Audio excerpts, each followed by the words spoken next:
मे 1992 मध्ये हद्दवाढ भाग समाविष्ट झाल्यानंतर सोलापूर शहराचे क्षेत्रफळ 180.67 चौरस किलोमीटरपर्यंत वाढले. पण शहरातील पोलीस ठाण्यांची संख्या 7च आहे.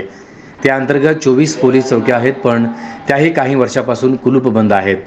आता पोलीस आयुक्त एम राजकुमार यांनी नागरिकांच्या सोयीसाठी काही चौक्या सुरू करण्याचा मोठा निर्णय घेतलाय.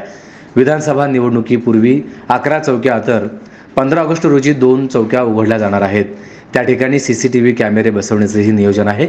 सोलापूर शहराची लोकसंख्या सध्या 11 लाखांपेक्षा अधिक आहे, पण शहर पोलिसांचे मनुष्यबळ मर्यादितच आहे.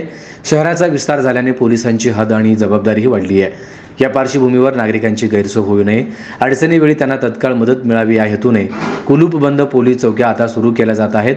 बाळे रेल्वे स्टेशन, मंगळवारपेठ अशा अत्यावश्यक ठिकाणच्या चौक्या पहिल्या टप्प्यात सुरू होतील.